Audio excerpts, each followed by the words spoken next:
So this is going to be a detail of the day in the life of an LP. It is not specific to my firm, and kind of having various friends / colleagues in the sector, it's very much a holistic kind of view on what a day in the life at any LP could look like.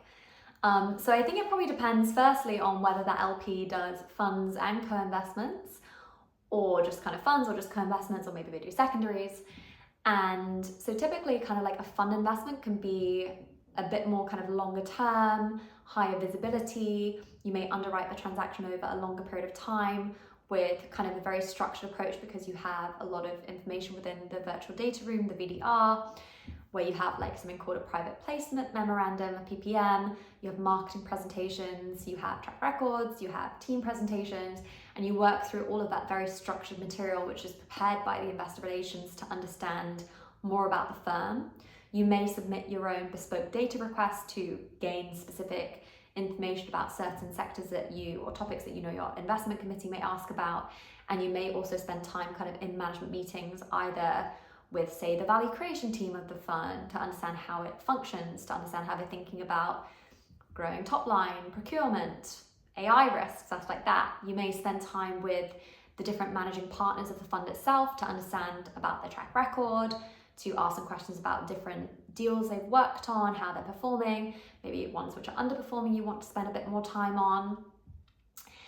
And that can contrast quite a lot to actually co-investments. And even within co-investments, you may have a big distinction between syndicated co-investments, i.e. it's been closed and there's not really a time pressure, all the way through to kind of competitive co-bid processes, whereby you work in lockstep at the pace of the private equity firm that you are partnered with, and maybe it's a competitive transaction whereby multiple sponsors are bidding at auction. So that can be a lot more rapid fire. The information is far from perfect. Maybe there's more information if you're on a large cap side, because it's a very institutional company with a lot of kind of like data and high quality data available. Or maybe if you're more on a growth end, it's more kind of management forecasts, a lot of kind of anecdotal things. Maybe you've had a lot of expert calls on the sector where you've spoken to kind of people operating either in the same sector at different companies, or you're speaking to customers of the companies, or sector specialized experts in maybe the sector or like kind of research area that they are kind of working in. And so I think half of my time is probably spent doing kind of like technical analysis, especially because I'm an associate, kind of have been an associate for 2 kind of years, so I'll soon be due for promotion to kind of become an AVP. So I'm speaking kind of more from the analyst, associate, kind of like junior level versus VP onwards. So you spend, at least my time has spent quite a lot of time doing technical analysis. I'd say approximately half the time I spend either doing different pieces of analysis, spending time in the model. If that's funds, it could be looking at the individual kind of operational metrics of each portfolio company. It could be looking at their track record of the funds themselves, i.e. how each company is performing on an IRR, internal rate of return, or multiple of capital, or DPI, distributed to paid in capital basis. And also kind of the fund level itself, versus a co-bid maybe kind of in the weeds of the LBO, changing different sensitivities on the model, i.e.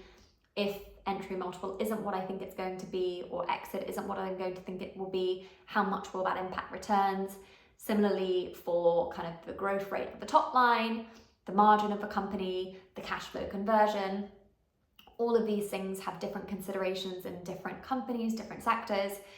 And then I would say the other half of the time I spend in meetings, either with external parties, so that could be the private equity fund itself, it could be teams within the private equity fund, such as their operational team, their investor relations team, obviously the investment partners that maybe head up the different geographies or the different regions, the managing partners or the exec com at the top of the firm, to understand how they're thinking about strategy, deal flow, realization committees, how they're thinking about individual transactions.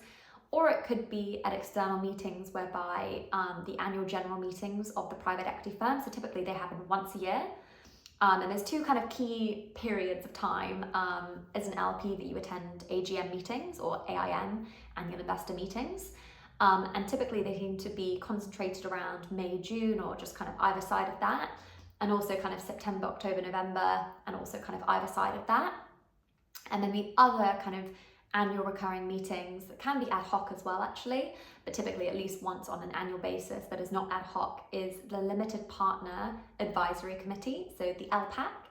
And for those of you who don't know, an LPAC is kind of akin to a corporate board. It's just comprised from the largest investors of the private equity firm itself, and typically they kind of have either consent rights on certain things. So for example, if there is a conflict of interest, an example of that could be a fund is transferring one asset from one fund and they're selling it to another fund. How have kind of inherently there's a conflict of interest on there, depending on like the price that it's sold at and the price that it's purchased at, and kind of the asymmetric information that the private equity fund would have versus the limited partner would have. Or other matters in terms of kind of a bit more detail on certain investments, about kind of future fundraising. And typically they happen kind of once a year as well. And you can either kind of be on the LPAC itself, i.e. within your limited partner agreement, you have a board seat there, or you can have kind of an observer position, which again is quite similar to a corporate board, whereby you're just an observer to the LPAC.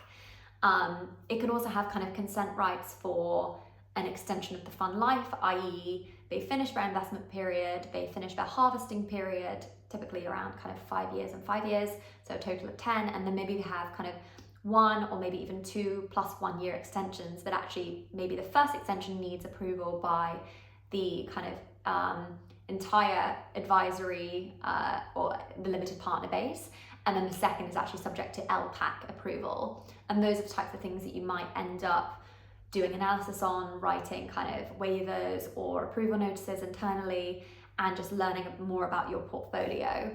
And then the rest of the time might be spent on internal meetings with internal teams, thinking about strategy, thinking about different sector trends, like how do we think about continuation vehicles?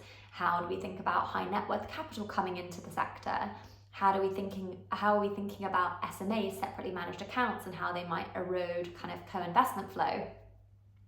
Or kind of what is other deal teams or different kind of divisions in the company working? And those are some of the sorts of things. So I think there's a good blend of kind of like being technical, making slides, in Excel, formatting, which I am awful at to the horror of my team, or, you know, kind of interacting either with deal teams on the private equity fund itself, or externally with either maybe you're talking to the consultants that are, you know, Bain, PwC, McKinsey, etc., that are doing kind of like the different diligence work streams, or even engaging with your lawyers, your internal, external counsel. So I think the key takeaway is lots of stakeholder engagement, lots of different diversity and different topics, and kind of a mix between like technical skills and being in the weeds of modeling, and also interpersonal skills, meeting a lot of people and having a lot of interactions, and kind of space for strategic and creative thinking.